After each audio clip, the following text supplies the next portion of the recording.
Welcome to Chandru maths. ITBP அதாவது இந்தோ Tibet border police ஃபோர்ஸில் இருக்கக்கூடிய telecommunication டிபார்ட்மெண்ட்டில் சப் இன்ஸ்பெக்டர், ஹெட் கான்ஸ்டபிள் இந்த 3 விதமான போஸ்ட்டுக்கு டோட்டலாக 526 வேகன்சிக்கான அஃபிஷியல் நோட்டிஃபிகேஷன் ஆல்ரெடி ரிலீஸ் பண்ணிட்டாங்க. இதுக்கான அப்ளிகேஷனும் ஆல்ரெடி ஓப்பன் ஆயிடுச்சு.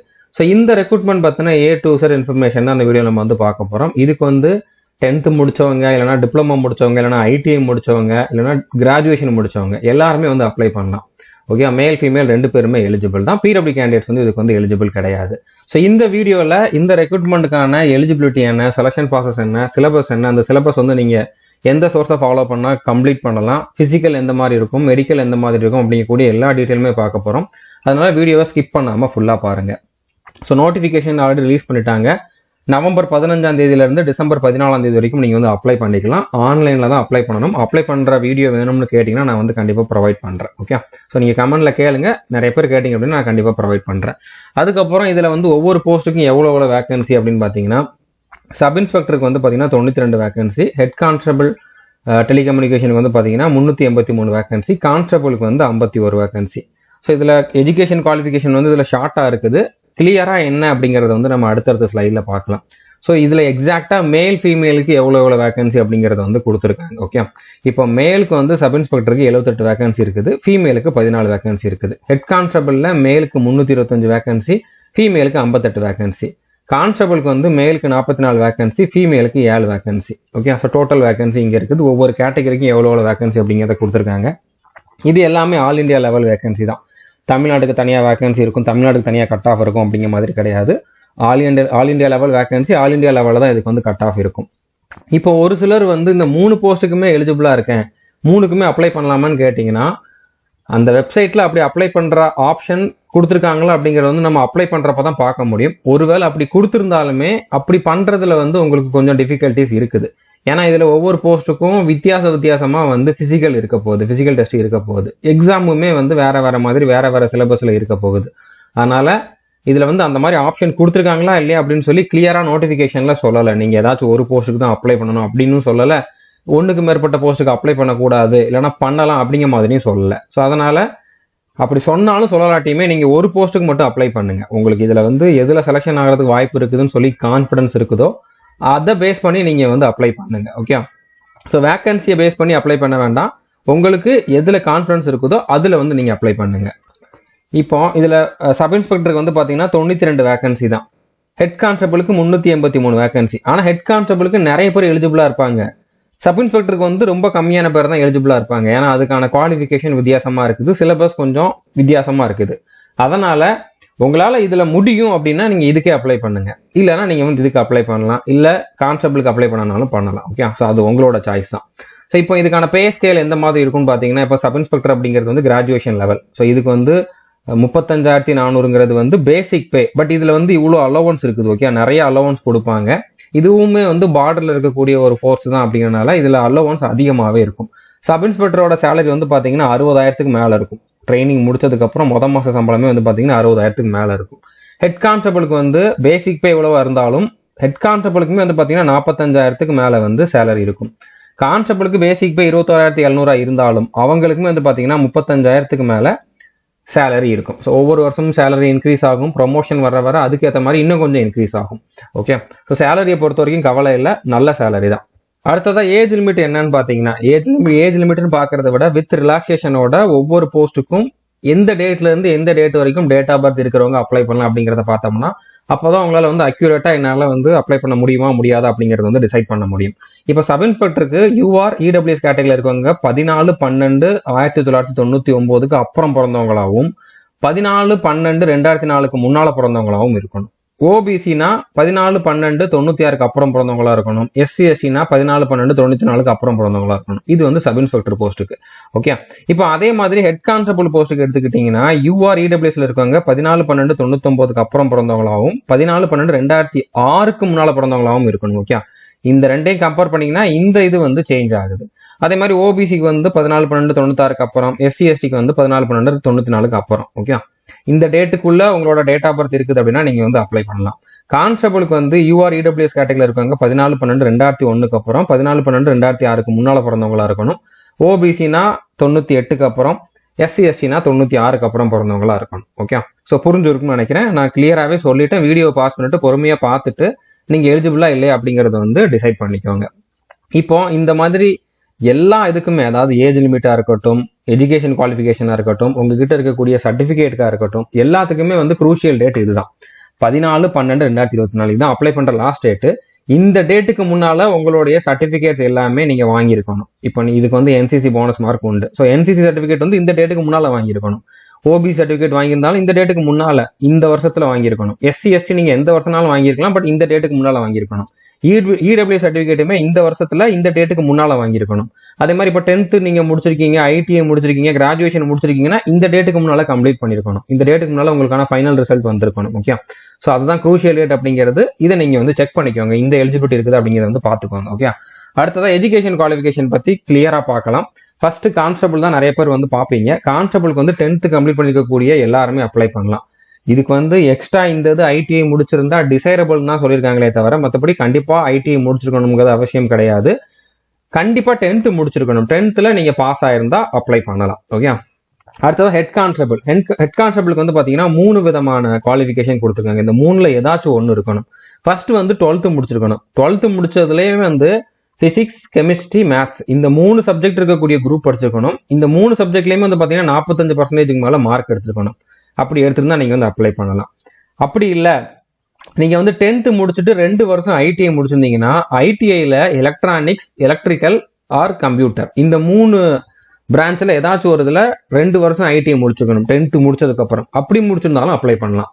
இதுவும் இல்லை அப்படின்னா மூணாவதா ஒண்ணு கொடுத்துருக்காங்க. 10th முடிச்சதுக்கு அப்புறம் 3 வருஷம் டிப்ளமோ முடிச்சிருந்தீங்க. அதுவுமே வந்து பாத்தீங்கன்னா electronics, communication, instrumentation, computer science, information technology, electrical இந்த டிபார்ட்மெண்ட்ல நீங்க டிப்ளமோ 3 வருஷம் முடிச்சிருந்தீங்க அப்படின்னாலுமே எலிஜிபிள். 12th முடிச்சுட்டு 2 வருஷம் டிப்ளமோ முடிச்சவங்களுமே கண்டிப்பா எலிஜிபிளா தான் இருப்பீங்க. கண்டிப்பா 12th வந்து நிறைய பேர் வந்து இந்த மாதிரி குவாலிஃபிகேஷன் வச்சிருப்பீங்க. ஸோ அப்படின்னால ஆட்டோமேட்டிக்கா இதுலயே நீங்க வந்து எலிஜிபிள் ஆயிருவீங்க. ஓகே, ஸோ புரிஞ்சிருக்குன்னு நினைக்கிறேன். ஸோ ஹெட் கான்ஸ்டபிளுக்கு 3 விதமான குவாலிஃபிகேஷன். 12th முடிச்சவங்க, 10th முடிச்சு ITI முடிச்சவங்க அப்ளை பண்ணலாம், 10th முடிச்சு டிப்ளமோ முடிச்சவங்களும் அப்ளை பண்ணலாம். ஓகே, பட் இந்த பர்சன்டேஜ் வந்து 12th முடிச்சவங்களுக்கு இருக்கணும். அதையும் நீங்க வந்து என்ஷூர் பண்ணிக்கோங்க. அடுத்ததா வந்து சப் இன்ஸ்பெக்டர். ஸோ சப் இன்ஸ்பெக்டருக்கு வந்து டிகிரி முடிச்சிருக்கணும். டிகிரி வந்து சயின்ஸ் கிராஜுவேஷன் முடிச்சிருக்கணும். ஓகே, சயின்ஸ் கிராஜுவேஷனும் கொடுத்துருக்காங்க, இன்ஜினியரிங்கும் கொடுத்துருக்காங்க. ஓகே, ஸோ சயின்ஸ்லனா வந்து பிசிக்ஸ், அதாவது BSc பிசிக்ஸ், இல்லைனா கெமிஸ்ட்ரி, இல்லைனா மேத்தமெட்டிக்ஸ், இல்லைனா இன்ஃபர்மேஷன் டெக்னாலஜி, இல்லைனா computer science, electronics and communication, electronics. So இந்த ஃபீல்டுல நீங்க வந்து சயின்ஸ் கிராஜுவேஷன் முடிச்சிருக்கணும். இதுல ஏதாச்சும் ஒண்ணுல வந்து முடிச்சிருக்கணும். அப்படி இல்லைன்னா நீங்க வந்து பேச்சுலர் இன் கம்ப்யூட்டர் அப்ளிகேஷன் பண்ணியிருந்தாலுமே வந்து எலிஜிபிள் தான். ஒருவேளை நீங்க BE BTech முடிச்சிருந்தாலுமே எலக்ட்ரானிக்ஸ் அண்ட் கம்யூனிகேஷன், இன்ஸ்ட்ருமெண்டேஷன், அப்படி இல்லைன்னா கம்ப்யூட்டர் சயின்ஸ், இல்லைனா எலக்ட்ரிக்கல், இல்லைனா இன்ஃபர்மேஷன் டெக்னாலஜி இந்த டிபார்ட்மெண்ட்ல வந்து BE முடிச்சவங்களுமே எலிஜிபிள். ஓகே, ஸோ புரிஞ்சுக்கணும்னு நினைக்கிறேன். இதுல ஏதாச்சும் ஒன்று இருந்தா போதுமானது. அடுத்ததா இதுல ஒரு சில போனஸ் மார்க்கும் கொடுத்துருக்காங்க. அதாவது நீங்க வந்து டெலிகம்யூனிகேஷன் அண்ட் எலக்ட்ரானிக்ஸ் ஃபீல்டுல வந்து டிகிரி சர்டிபிகேட் வச்சிருக்கீங்க, அதுல டிகிரி முடிச்சிருந்தீங்கன்னா உங்களுக்கு எக்ஸாம்ல 5 மார்க் போனஸ் மார்க் கொடுக்குறாங்க. ஓகே, அதே மாதிரி டெலிகம்யூனிகேஷன் எலக்ட்ரானிக்ஸ்ல வந்து டிப்ளமோ சர்டிபிகேட் வச்சிருக்கீங்கன்னா அதுக்கு 3 மார்க் போனஸ் மார்க் கொடுக்குறாங்க. இதே டெலிகம்யூனிகேஷன் எலக்ட்ரானிக்ஸ்ல வந்து ITI முடிச்சிருந்தீங்கன்னா அதுக்கு 2 மார்க் போனஸ் மார்க் கொடுக்குறாங்க. ஓகே, ஸோ புரிஞ்சுக்கணும்னு நினைக்கிறேன். இப்போ செலக்ஷன் ப்ராசஸ் எப்படி இருக்கும்னு பாத்தீங்கன்னா, ஃபர்ஸ்ட் பிசிக்கல் டெஸ்ட் தான் இருக்கும். பிசிக்கல் ஸ்டாண்டர்ட் டெஸ்ட் இருக்கும். அது எப்படி இருக்கும் அப்படிங்கிறத நம்ம பார்க்கலாம். அடுத்ததா ரிட்டன் எக்ஸாம் இருக்கும். ரிட்டன் எக்ஸாம்ல நீங்க எடுக்கிற மார்க்கை வச்சா செலக்ஷன் பண்ணுவாங்க. பிசிக்கல் டெஸ்ட்டுக்கு இதுல மார்க் எல்லாம் கிடையாது. கண்டிப்பா நீங்க குவாலிஃபை ஆகணும். நீங்க பிசிக்கல்ல குவாலிஃபை ஆனாதான் ரிட்டன் எக்ஸாம் எழுத முடியும். ஓகே, பிசிக்கல் முடிச்சு ரிட்டன் எக்ஸாமுக்கு வந்து டைம் இருக்கும். பிசிக்கலுக்கு நீங்க எவ்வளவு நாள் இருக்கும்னு கேட்டீங்கன்னா மினிமம் 3ல இருந்து 4 மாசம் இருக்குது. அவ்வளவு சீக்கிரமாலாம் கண்டக்ட் பண்ண மாட்டாங்க. மினிமம் 3ல இருந்து 4 மாசம் இருக்குது. நீங்க நல்லா பிராக்டிஸ் பண்ணீங்க அப்படின்னா கண்டிப்பா கிளியர் பண்ண முடியும். பிசிக்கல் முடிஞ்சு மினிமம் ஒரு 3 மாசத்துக்கு அப்புறம் தான் வந்து ரிட்டன் எக்ஸாம் இருக்கும். ஓகே, அடுத்து ஒரு 2 மாசம் 3 மாசத்துக்கு அப்புறம் தான் வந்து டாக்குமெண்ட் வெரிஃபிகேஷன், மெடிக்கல் டெஸ்ட் இருக்கும். மினிமம் 1 இயர் ஆவது இந்த ப்ராசஸ் கம்ப்ளீட் ஆகிறதுக்கு வந்து எடுத்துக்கும். ஓகே, ஸோ புரிஞ்சிருக்குன்னு நினைக்கிறேன். ஸோ இப்போ பிசிக்கல் டெஸ்ட் எப்படி இருக்கும் அப்படிங்கிறத பார்க்கலாம். ஓகே, இப்போ ஒவ்வொரு போஸ்ட்டுக்கும் ஒவ்வொரு விதமா கொடுத்துருக்காங்க. மேல் ஃபீமேலுக்கு தனித்தனியா கொடுத்துருக்காங்க. ஓகே, இப்போ சப் இன்ஸ்பெக்டர் போஸ்ட்டுக்கு மேலுக்கு வந்து பாத்தீங்கன்னா 100 மீட்டர், அதை வந்து 16 செகண்ட்ல வந்து கம்ப்ளீட் பண்ணணும். 100 மீட்டர் ரன்னிங் வந்து 16 செகண்ட்ல கம்ப்ளீட் பண்ணணும். அடுத்து 1.6 கிலோமீட்டர், அதாவது 1600 மீட்டர் ரன்னிங், அதுக்கு 7 நிமிஷம் 30 செகண்ட் வந்து டைம் கொடுக்குறாங்க. இது மேலுக்கு. இப்போ ஃபீமேலுக்கு இதே சப் இன்ஸ்பெக்டர் போஸ்ட்டுக்கு வந்து பார்த்தீங்கன்னா அவங்களுக்கு 100 மீட்டர் ஆனால் 18 செகண்ட் வந்து கொடுக்குறாங்க. அடுத்து 800 மீட்டர் ரன்னிங், அதுக்கு 4 நிமிஷம் 45 செகண்ட் கொடுக்குறாங்க. இந்த டைமுக்குள்ள கம்ப்ளீட் பண்ணணும். இதுல வந்து ரொம்ப சீக்கிரமா கம்ப்ளீட் பண்ணா போனஸ் மார்க்கா அப்படிங்கிற மாதிரி கேட்டீங்கன்னா அந்த மாதிரிலாம் கிடையாது. பிசிக்கலுக்கு மார்க்கே கிடையாது. இதுல யாரெல்லாம் கரெக்டான டைமுக்குள்ள வந்து கம்ப்ளீட் பண்றீங்களோ அவங்க எல்லாமே வந்து ரிட்டன் எக்ஸாமுக்கு போவீங்க. ஓகே, அடுத்ததான் ஹெட் கான்ஸ்டபிள் ரெண்டுக்குமே வந்து பிசிக்கல் ஒரே மாதிரி தான். ஓகே, இப்போ மேலுக்கு வந்து பாத்தீங்கன்னா 1.6 கிலோமீட்டர், அவங்களுக்குமே வந்து 7.5 நிமிஷம் டைம் கொடுக்குறாங்க. 11 அடி வந்து லாங் ஜம்ப் பண்ணணும், 11 ஃபீட் வந்து லாங் ஜம்ப் பண்ணணும். அதுக்கு 3 சான்ஸ் கொடுப்பாங்க. 3 சான்ஸ்ல ஏதாச்சும் ஒரு சான்ஸ்ல நீங்க கிளியர் பண்ணி ஆகணும். ஓகே, அதே மாதிரி 3 அடி 3.5 ஃபீட் வந்து ஹை ஜம்ப் பண்ணணும். அதுக்குமே 3 சான்ஸ் கொடுப்பாங்க. இந்த 3 ஈவெண்ட்லயுமே நீங்க கண்டிப்பா குவாலிஃபை ஆகணும். இதே ஃபீமேலுக்கு பாத்தீங்கன்னா 800 மீட்டர் ரன்னிங் 4 நிமிஷம் 45 செகண்டுக்குள்ள கம்ப்ளீட் பண்ணணும். 9 அடி லாங் ஜம்ப் வந்து 3 சான்ஸ் கொடுப்பாங்க, அதுக்குள்ள வந்து கம்ப்ளீட் பண்ணணும். அதே மாதிரி 3 அடி ஹை ஜம்பும் பண்ணணும். ஓகே, ஸோ இந்த 3 வந்து குவாலிஃபை ஆகணும். அடுத்ததா பிசிக்கல் ஸ்டாண்டர்ட் டெஸ்ட், அதாவது ஹைட் செஸ்ட் என்னவா இருக்கணும் அப்படிங்கிற மாதிரி பார்க்கலாம். ஃபீமேலுக்கு வந்து ஹைட் மட்டும் தான் செக் பண்ணுவாங்க. இப்போ ஃபீமேலுக்கு வந்து ஃபர்ஸ்ட் நம்ம பார்த்துடலாம். ஓகே, இப்போ ஃபீமேலுக்கு வந்து நீங்க எந்த போஸ்ட்டுக்கு அப்ளை பண்ணியிருந்தாலும் அதாவது ஹைட் வந்து எல்லா போஸ்ட்டுக்கும் சேம் தான். ஃபீமேலுக்கு வந்து நார்மலா 157 சென்டிமீட்டர் இருக்கணும். அதுவே நீங்க எஸ்டி கேண்டிடேட்டா இருந்தீங்க அப்படின்னா 150 சென்டிமீட்டர் மினிமம் இருக்கணும். இது மினிமம் தான், இதுக்கு மேல எவ்வளவு வேணாலும் இருக்கலாம். மேல் கேண்டிடேட்டுக்கு வந்து எல்லாருக்குமே 170 சென்டிமீட்டர் மினிமம் இருக்கணும். எஸ்டி கேண்டிடேட்டா இருந்தா 162.5 சென்டிமீட்டர் இருந்தா போதுமானது. அடுத்த செஸ்ட் வந்து பாத்தீங்கன்னா ஹெட் கான்ஸ்டபிளுக்கு வந்து மினிமம் 80 சென்டிமீட்டர் இருக்கணும். எஸ்ஐக்குமே வந்து மினிமம் 80 சென்டிமீட்டர் தான், 5 சென்டிமீட்டர் வந்து எக்ஸ்பென்ஷன் ஆகணும். ஸோ இதுவே எஸ்டி கேண்டிடேட்டா இருந்தா ஹெட் கான்ஸ்டபிளுக்கு வந்து மினிமம் 76 இருந்தா போதுமானது செஸ்ட். அவங்களுக்கு 5 சென்டிமீட்டர் வந்து எக்ஸ்பேண்ட் ஆகணும். சப் இன்ஸ்பெக்டருக்கு வந்து மினிமம் 77 சென்டிமீட்டர் இருந்தா போதுமானது. அவங்களுக்குமே வந்து 5 சென்டிமீட்டர் வந்து எக்ஸ்பென்ஷன் ஆகணும். ஓகே, ஸோ புரிஞ்சிருக்கும்னு நினைக்கிறேன். அடுத்ததா ரிட்டன் எக்ஸாம். ஸோ ரிட்டன் எக்ஸாம்ல வந்து ஒவ்வொரு போஸ்ட்டுக்கும் ஒவ்வொரு விதமான சிலபஸ், ஒவ்வொரு விதமான எக்ஸாம் பேட்டர்ன் கொடுத்துருக்காங்க. இது வந்து ஆன்லைன்ல நடக்கலாம், இல்லைன்னா ஆஃப்லைன்ல நடக்கலாம். கோடிங் ஷீட்ல கூட பண்ண சொல்லலாம். எப்படிங்கிறது வந்து இன்னும் அவங்க டிசைட் பண்ணல. அது வந்து எக்ஸாம் டைம்ல தான் நம்மளுக்கு வந்து தெரிய வரும் எப்படி நடக்க போகுது அப்படின்னு சொல்லி. இதுல நெகட்டிவ் மார்க் பத்தி இவங்க எதுவுமே சொல்லலைன்னா நெகட்டிவ் மார்க் கிடையாது அப்படிங்கிற மாதிரி தான் அர்த்தம். ஸோ நெகட்டிவ் மார்க் இதுக்கு கிடையாது. இதுல எத்தனை கொஸ்டின் கேட்கறாங்களோ அத்தனை கொஸ்டின் நீங்க வந்து அட்டன் பண்ணிருங்க. ஒரு வாட்டி இதுக்கான அந்த எக்ஸாமுக்கான அட்மிட் கார்டு வர்றப்போ வெரிஃபை பண்ணிக்கோங்க நெகட்டிவ் மார்க் இருக்குதா இல்லையான்னு. அதுலயும் எதுவுமே மென்ஷன் பண்ணல அப்படின்னா நெகட்டிவ் மார்க் கிடையாது தான்.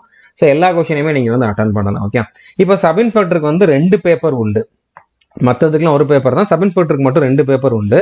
ஸோ இதுல ஃபர்ஸ்ட் பேப்பர்ல 100 கொஸ்டின் கேட்கறாங்க, 100 மார்க்குக்கு எக்ஸாம். ஸோ ஒரு கொஸ்டினுக்கு 1 மார்க். நெகட்டிவ் மார்க் பத்தி இதுல சொல்லல. ஓகே, 2 மணி நேரம் டைம் கொடுக்குறாங்க. இதுல வந்து இங்கிலீஷ்ல இருந்து 30 கொஸ்டின், இங்கிலீஷ் இல்லைன்னா ஹிந்தி தான். ஹிந்தி கண்டிப்பா பண்ணணும்னு அவசியம் இல்லை. இங்கிலீஷ்ல இருந்து 30 கொஸ்டின்.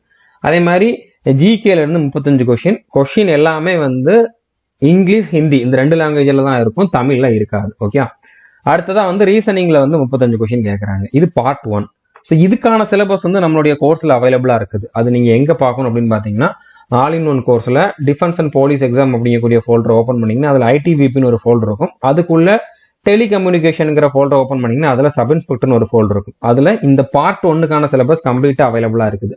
பார்ட் 2க்கான சிலபஸ் நம்ம கிட்ட கிடையாது. இது வந்து நீங்க என்ன குவாலிஃபிகேஷன் வச்சிருக்கீங்களோ, அதாவது உங்களுடைய கிராஜுவேஷன் நீங்க முடிச்சிருப்பீங்களா, அது ரிலேட்டடா தான் அதிகமான கொஸ்டின்ஸ் இருக்குது. ஓகே, நீங்க பிசிக்ஸ், கெமிஸ்ட்ரி, மேத்ஸுக்கு கூட நம்ம ஆல் இன் ஒன் கோர்ஸ்ல இருக்கக்கூடிய வீடியோஸ் பார்க்கலாம்.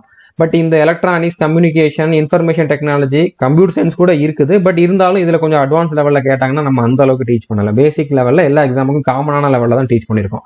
எலக்ட்ரிக்கல், இன்ஸ்ட்ருமெண்டேஷன் கண்ட்ரோல் இதெல்லாமே வந்து பாத்தீங்கன்னா நீங்க கிராஜுவேஷன் படிக்கிறப்ப என்ன படிச்சிருந்தீங்களோ அதுல இருந்து கொஸ்டின்ஸ் வரும். ரொம்ப டீப்பா கேட்க மாட்டாங்க, மேலோட்டமா தான் கேட்பாங்க. பட் இருந்தாலும் இதுக்கு வந்து நம்ம கிட்ட மெட்டீரியல் கிடையாது. ஓகே, பட் இதுக்கான கிளாஸஸ் வந்து நம்மளுடைய ஆல் இன் ஒன் கோர்ஸ்ல அவைலபிளா இருக்குது. அடுத்ததான் ஹெட் கான்ஸ்டபிள் டெலிகம்யூனிகேஷன். இதுக்கு வந்து ஒரே ஒரு செக்ஷன் தான், 100 கொஸ்டின் இருக்கும். 12th ஸ்டாண்டர்ட் லெவல்ல தான் இருக்க போகுது. 100 மார்க்குக்கு வந்து எக்ஸாம். ஒரு கொஸ்டினை கரெக்டாக அட்டன் பண்ணீங்கன்னா 1 மார்க் தான். தப்பா அட்டன் பண்ணா நெகட்டிவ் மார்க் பத்தி இதுல எதுவுமே சொல்லல. ஸோ 2 மணி நேரம் இதுக்குமே டைம் உண்டு. இதுல வந்து பாத்தீங்கன்னா இங்கிலீஷ்ல இருந்து 20 கொஸ்டின், அதே மாதிரி ஜிகேல இருந்து 15 கொஸ்டின், ரீசனிங்ல இருந்து 15 கொஸ்டின், பிசிக்ஸ்ல இருந்து 20 கொஸ்டின், கெமிஸ்ட்ரியில 10, மேத்ஸ்ல 20. ஓகே, ஸோ இதுல வந்து சயின்ஸுக்கான வெயிட்டேஜ் வந்து அதிகம்.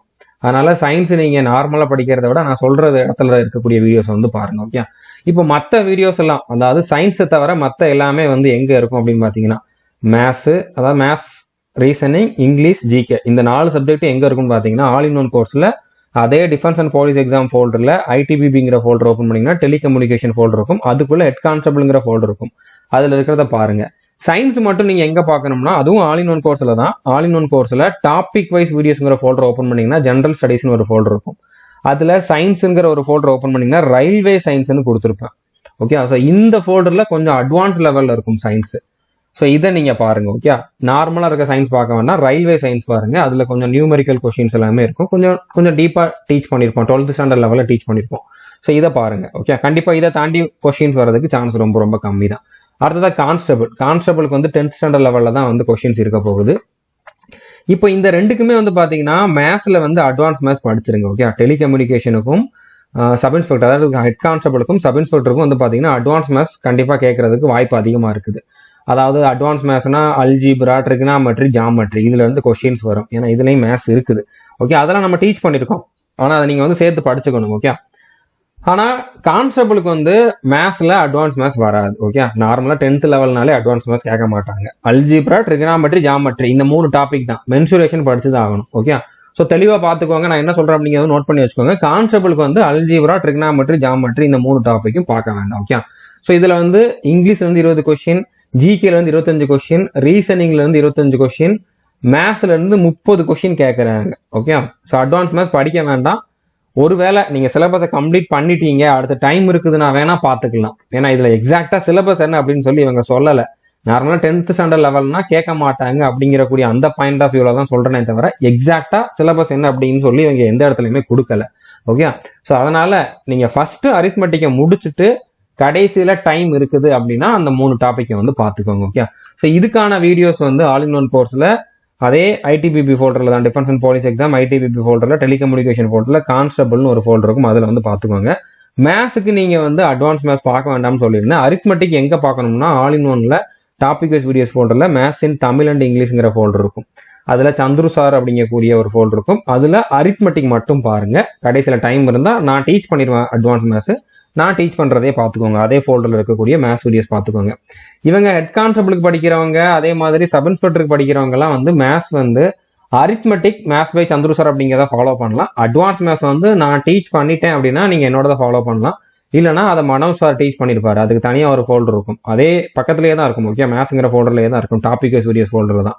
ஸோ அதுல நீங்க வந்து எதை ஃபாலோ பண்ணனாலும் பண்ணிக்கலாம். 2 பேரும் பண்ணிட்டோம்னா நீங்க 2ல எதை வேணாலும் சூஸ் பண்ணி பாத்துக்கலாம். இல்ல மனோஜ் சார் மட்டும் தான் பண்ணிருக்காரு அப்படின்னா நீங்க அதை மட்டும் பாத்துக்கோங்க. ஓகே, இன்னும் டைம் இருக்குது அப்படின்னால நானுமே வந்து கம்ப்ளீட் பண்றதுக்கு வாய்ப்பு இருக்கு. இப்போ நீங்க ஜாயின் பண்ண வேண்டியது வந்து ஆல் இன் ஒன் கோர்ஸ்ல தான். ஆல் இன் ஒன் கோர்ஸுக்கான ஃபீஸ் வந்து பாத்தீங்கன்னா 1499. ஒன் டைம் பே பண்ணீங்க அப்படின்னா 3 years வேலிடிட்டி உண்டு. இதுல 2000க்கு அதிகமான வீடியோஸ் பிடிஎஃப் வந்து ப்ரொவைட் பண்ணிருக்கோம். அதே மாதிரி எல்லா கிளாஸுமே பேசிக்ல இருந்து அட்வான்ஸ் லெவல் வரைக்கும் இருக்கும். எல்லாமே பேசிக்ல இருந்தா ஸ்டார்ட் பண்ணிருப்போம். நீங்க ஒரு பிகினரா இருந்தாலும் கண்டிப்பா உங்களுக்கு புரியும். எல்லாமே தமிழ்ல தான் டீச் பண்ணிருப்போம். ஓகே, ஸோ இதுல வந்து பாத்தீங்கன்னா டாபிக் வைஸ் டெஸ்ட்டுமே நிறைய கொடுத்துருக்கோம். கிட்டத்தட்ட ஒரு 25,000க்கும் மேல கொஸ்டின்ஸ் வந்து கொடுக்க போறோம். 12,000க்கு மேல கொடுத்துட்டோம், இன்னும் கொடுத்துக்கிட்டு இருக்கோம். ஸோ டார்கெட் வந்து பாத்தீங்கன்னா 25,000 கொஸ்டின்ஸ் வந்து ஒவ்வொரு சப்ஜெக்ட்டுக்கும் சேர்த்து மொத்தமா கொடுக்கறது தான் டார்கெட். அது கண்டிப்பா இன்னொரு 1 அல்லது 2 மாசத்துக்குள்ள கம்ப்ளீட் பண்ணிடுவோம். ஸோ இந்த கோர்ஸ்ல வந்து இந்த ஒரு எக்ஸாமுக்கு மட்டும் இல்லை, இந்த ஐடிபிபி டெலிகம்யூனிகேஷனுக்கு மட்டும் இல்லை, எஸ்எஸ்சியில் இருக்கக்கூடிய CGL, CHSL, MTS, constable, GD, அதே மாதிரி ரயில்வேல இருக்கக்கூடிய RPF, sub inspector, constable, NTPC, RRB, NTPC, RRB, ALP, technician, group D, இந்த மாதிரி சென்ட்ரல் கவர்மெண்ட்ல இருக்கக்கூடிய 30க்கும் அதிகமான எக்ஸாமுக்கான சிலபஸ் வந்து இந்த ஒரே கோர்ஸ்ல அவைலபிளா இருக்குது. அதனாலதான் 3 வருஷம் வேலிடிட்டி கொடுத்துருக்கேன். ஓகே, நீங்க இந்த ஒரு கோர்ஸ்ல ஜாயின் பண்ணிட்டு திரும்ப வேற எதையும் ரெஃபர் பண்ண வேண்டிய அவசியம் கிடையாது. இந்த ஒரே கோர்ஸை நீங்க வந்து ஃபைனலா செலக்ஷன் ஆகிற வரைக்கும் எந்த எக்ஸாமுக்கு வேணாலும் யூஸ் பண்ணிக்கலாம். ஓகே, இதுல இது வரைக்கும் படிச்சவங்க 1000க்கும் அதிகமான பேர் வந்து சென்ட்ரல் கவர்மெண்ட் ஜாபுக்கு வந்து போயிருக்காங்க. ஓகே, ஸோ இதுல எப்படி ஜாயின் பண்ணலாம் அப்படின்னு கேட்டீங்கன்னா டிஸ்கிரிப்ஷன்ல how to join our courses அப்படின்னு சொல்லி ஒரு வீடியோ கொடுத்துருக்கேன். அதை பார்த்துட்டு ஜாயின் பண்ணிக்கோங்க. இல்லைன்னா நீங்க வந்து நம்ம ஆப்பை டவுன்லோட் பண்ணீங்கன்னா ஈஸியாவே தெரிஞ்சிடும் உங்களுக்கு. சந்துரு மேத்ஸ் அப்படின்னு சொல்லி நீங்க பிளே ஸ்டோர்ல போய் சர்ச் பண்ணீங்கன்னா நம்மளோட ஆப் வரும். அதை இன்ஸ்டால் பண்ணிட்டு லாகின் பண்ணிட்டு பெய்டு கிளாஸஸ்ங்கிற ஒரு ஆப்ஷன் இருக்கும், அதை கிளிக் பண்ணீங்கன்னா ஆல் இன் ஒன் கோர்ஸ் இருக்கும். அதில் நீங்க டைரக்டாவே வந்து ஜாயின் பண்ணிக்கலாம். ஓகே, ஸோ புரிஞ்சுட்டு நினைக்கிறேன். எங்க வீடியோ இருக்கும் அப்படிங்கறத நான் ஆல்ரெடி சொல்லிட்டேன், அதை நீங்க வந்து அப்படியே ஃபாலோ பண்ணுங்க. அடுத்ததான் இதுல வந்து என்சிசி கேண்டிடேட்டுக்குமே வந்து போனஸ் மார்க் கொடுத்துருக்காங்க. அதாவது என்சிசி சர்டிபிகேட் வச்சிருந்தா எக்ஸாம்ல எவ்வளவு மார்க் அதுல 5% வந்து கொடுக்குறாங்க. இப்போ 100 மார்க் எக்ஸாம் அப்படின்னா 5 மார்க் கொடுப்பாங்க. ஓகே, அதே மாதிரி பி சர்டிபிகேட் வச்சிருந்தா 3%, ஏ சர்டிபிகேட் வச்சிருந்தா 2% மார்க் வந்து கொடுக்குறாங்க. 100 மார்க்குக்கு 3 மார்க், 100 மார்க்குக்கு 2 மார்க் வந்து எக்ஸ்ட்ராவா கொடுக்குறாங்க. ஸோ 2 மார்க் 3 மார்க்லாம் ஒரு இதான் நீங்க நினைக்கலாம். ஒரு மார்க்குக்குமே வந்து பாத்தீங்கன்னா ஆயிரக்கணக்கான பேர் வந்து இருப்பாங்க ஒரு மார்க் வித்தியாசத்துல. அதனால 1/2 மார்க்கு கூட இதுல வந்து ரொம்ப ரொம்ப இம்பார்ட்டன்ட் ஆனது. அதனால நீங்க இந்த மாதிரி சர்டிபிகேட் வச்சிருக்கீங்க, என்சிசி சர்டிபிகேட் வச்சிருக்கீங்கன்னா கண்டிப்பா அப்ளை பண்றப்போ அதை கொடுத்துருங்க. அப்புறம் அப்படி கொடுத்தாதான் அதை வந்து கன்சிடர் பண்ணுவாங்க. இப்போ நான் ஏபிசி 3மே வச்சிருக்கேன் அப்படின்னா உங்களோட சி சர்டிபிகேட்டை மட்டும்தான் கன்சிடர் பண்ணுவாங்க. ஓகே, ஏபி 2மே இருக்குன்னா பி சர்டிபிகேட்டை மட்டும்தான் கன்சிடர் பண்ணுவாங்க. ஓகே, ஸோ அதனால எனக்கு மொத்தமா ஒரு 10 மார்க் கொடுப்பாங்களான்னு கேட்டீங்கன்னா அந்த மாதிரி கிடையாது. ஸோ புரிஞ்சிருக்கும்னு நினைக்கிறேன். அடுத்தது ஐ சைட் எப்படி இருக்கும்னா, இதுக்கு வந்து கண்ணாடி போட்டுக்கிறவங்க எலிஜிபிள் கிடையாது, ஸ்பெக்ஸ் யூஸ் பண்றவங்க எலிஜிபிள் கிடையாது. இதுல நியர் விஷன் வந்து N6 N9 இருக்கணும். ஒரு கண்ணில் N6, இன்னொரு கண்ணில் N9 இருக்கணும். பெட்டர் ஐ ஒர்ஸ் ஐ அப்படின்னா என்ன அர்த்தம்னா, இப்போ நீங்க ஒரு ரைட் ஹேண்டர் அப்படின்னா உங்களுடைய வலது கண் தான் வந்து பெட்டர் ஐ, நீங்க லெஃப்ட் ஹேண்டர்னா உங்களோட இடது கண்ணு தான் வந்து பெட்டர் ஐ, இன்னொரு கண் வந்து ஒர்ஸ் ஐயா இருக்கும். ஓகே, அதே மாதிரி டிஸ்டன்ட் விஷன் வந்து 6/6 பெட்டர் ஐலையும் 6/9 வந்து ஒர்ஸ் ஐலையும் இருக்கணும். கலர் பிளைண்ட்னஸ் இருக்கிறவங்களும் இதுக்கு வந்து அப்ளை பண்ண முடியாது. ஓகே, கலர் பிளைண்ட்னஸ், நைட் பிளைண்ட்னஸ்லாம் இருக்கிறவங்க வந்து இதுக்கு வந்து அப்ளை பண்ண முடியாது. அதே மாதிரி இதுல உங்களுக்கு நாக்னி இருக்குது, ஃபிளாட் ஃபுட் இருக்குது, வெரிகோஸ் வெயின், அதே மாதிரி மார்கன், அந்த மாதிரி இருக்கிறவங்களுமே இதுக்கு வந்து அப்ளை பண்ண முடியாது. நார்மலா போலீஸ் செலெக்ஷன்ல, ஆர்மி செலெக்ஷன்ல எந்த மாதிரி மெடிக்கல் டெஸ்ட் இருக்குமோ அந்த மாதிரி தான் இருக்க போகுது. ஸோ அதனால நீங்க வந்து மெடிக்கலி ஃபிட்டா இருந்தா இதுக்கு வந்து ட்ரை பண்ணுங்க. இதுக்கு அப்ளை பண்றதுக்கு அப்ளிகேஷன் ஃபீஸ்ன்னு பாத்தீங்கன்னா, இப்போ இதுல வந்து நீங்க SC ST கேண்டிடேட்டாவோ இல்லைன்னா ஃபீமேல் கேண்டிடேட்டாவோ இருந்தீங்கன்னா நீங்க ஃப்ரீயாவே அப்ளை பண்ணிக்கலாம். அப்ளிகேஷன் ஃபீஸ் எதுவும் பே பண்ண வேண்டிய அவசியம் இல்லை. ஆனா நீங்க வந்து ஜென்ரல், அதாவது UR, EWS, OBC கேட்டகரியில் இருந்தீங்க அப்படின்னா மட்டும்தான் அப்ளிகேஷன் ஃபீஸ் வந்து பே பண்ணணும். இதுலயுமே நீங்க வந்து SI போஸ்ட்டுக்கு அப்ளை பண்றீங்க, சப் இன்ஸ்பெக்டருக்கு அப்ளை பண்றீங்கன்னா 200 ரூபா பே பண்ணணும். ஹெட் கான்ஸ்டபிள் போஸ்ட்டுக்கோ இல்லைன்னா கான்ஸ்டபிள் போஸ்ட்டுக்கோ அப்ளை பண்றீங்கன்னா 100 ரூபா பே பண்ணணும். ஓகே, ஸோ புரிஞ்சிருக்குன்னு நினைக்கிறேன். அப்ளை பண்ற வெப்சைட் இதுதான். டிஸ்கிரிப்ஷன்ல நான் கொடுத்துட்றேன். ITBPயோட ரெக்ரூட்மெண்ட் வெப்சைட்டோட லிங்க் வந்து நான் டிஸ்கிரிப்ஷன்ல கொடுத்துறேன். அதை கிளிக் பண்ணி நீங்க வந்து அப்ளை பண்ணிக்கலாம். வீடியோ வேணும் அப்படின்னு கேட்டீங்க அப்படின்னா நான் கண்டிப்பா ப்ரொவைட் பண்றேன். ஸோ கண்டிப்பா இது ரொம்ப ரொம்ப இம்பார்ட்டன்ட் ஆனது. அடுத்து நம்ம பார்க்க போறது, நீங்க செலக்ஷன் ஆகிற ஸ்டேஜ்ல ஃபைனலா டாக்குமெண்ட் வெரிஃபிகேஷன் போற ஸ்டேஜ்ல ஒரு இம்பார்ட்டன்ட் டாக்குமெண்ட் கரெக்டான டேட்ல இல்லை அப்படின்னா உங்களை வந்து டிஸ்குவாலிஃபை பண்ணிடுவாங்க. அதனால இதை நீங்க வந்து தெளிவா பார்த்துக்கோங்க.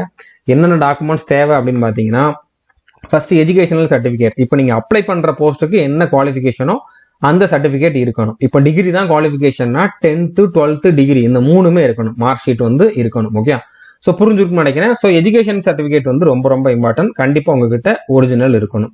அடுத்ததா வந்து நீங்க எந்த கேட்டகரியில் அப்ளை பண்றீங்களோ அந்த கேட்டகரிக்கான ப்ரூஃப், அந்த சர்டிபிகேட் இருக்கணும். OBCனா OBC சர்டிபிகேட்னா SC ST EWS certificate வந்து கண்டிப்பா இருக்கணும். URL அப்ளை பண்றவங்களுக்கு இந்த சர்டிபிகேட் தேவையில்லை. அடுத்து டொமிசில் சர்டிபிகேட்டும் கேட்டிருக்காங்க. தமிழ்நாட்டுக்கு தனியாக வேகன்சி கிடையாது தான், பட் இருந்தாலும் டொமிசில் சர்டிபிகேட் இதுல கேட்டிருக்காங்க. டொமிசில்னா நேட்டிவிட்டி தான். ஓகே, நேட்டிவிட்டி சர்டிபிகேட்டும் நீங்க வாங்கணும்னா வாங்கி வச்சுக்கோங்க. நீங்க NCC கேண்டிடேட்டா இருந்தீங்கன்னா NCC சர்டிபிகேட்டும் கையில இருக்கணும். ஓகே, வேற ஒரு முக்கியமான இன்ஸ்ட்ரக்ஷன் வந்து கொடுத்துருக்காங்க. நீங்க அப்ளை பண்ணதுக்கு அப்புறம் உடனே அந்த அப்ளிகேஷனை பிரிண்ட் அவுட் எடுத்து வச்சுக்கோங்க. ஏன்னா நீங்க டாக்குமெண்ட் வெரிஃபிகேஷன் போறப்போ அந்த அப்ளிகேஷன் பிரிண்ட் அவுட்டும் கொண்டு வரணும்னு சொல்லியிருக்காங்க. அதனால நீங்க அப்ளை பண்றப்பவே வந்து மறந்துடாம பிரிண்ட் அவுட் எடுத்து பத்திரமா வச்சுக்கோங்க. ஓகே, அதுக்கப்புறம் அப்ளை பண்றப்ப என்ன போட்டோ கொடுக்குறீங்களோ அந்த சேம் போட்டோ தான் நீங்க அடுத்தடுத்த ப்ராசஸ்க்கு கொண்டு வரணும்னு சொல்லியிருக்காங்க. இது நார்மலா மற்ற எக்ஸாம்ல இருக்காது, இந்த எக்ஸாம்ல இந்த மாதிரி ஒரு பாயிண்ட் சொல்லியிருக்காங்க. அதனால இதை நீங்க அசால்ட்டா எடுத்துக்காதீங்க. ஓகே, நீங்க அப்ளை பண்றப்போ என்ன போட்டோ கொடுக்குறீங்களோ அதை இன்னொரு 15-16 காப்பி வந்து போட்டு வச்சுக்கோங்க. ஓகே, அடுத்தடுத்த ப்ராசஸ் போறப்போ அந்த போட்டோவையே வந்து கொண்டு போங்க. ரீசெண்டா எடுத்த போட்டோவே நீங்க அப்லோட் பண்ணுங்க. அந்த போட்டோவை ஒரு நிறைய காப்பி நீங்க போட்டு வச்சுக்கிறது நல்லது. ஓகே, ஸோ புரிஞ்சுருக்குன்னு நினைக்கிறேன். உங்களுக்கு தேவையான எல்லா இன்ஃபர்மேஷனும் நான் ப்ரொவைட் பண்ணிருப்போம் நம்புறேன். All the best, thank you. இது வரைக்கும் நம்ம சேனலை நீங்க சப்ஸ்கிரைப் பண்ணல அப்படின்னா சப்ஸ்கிரைப் பண்ணிட்டு பெல் ஐக்கனை கிளிக் பண்ணி வச்சுக்கோங்க.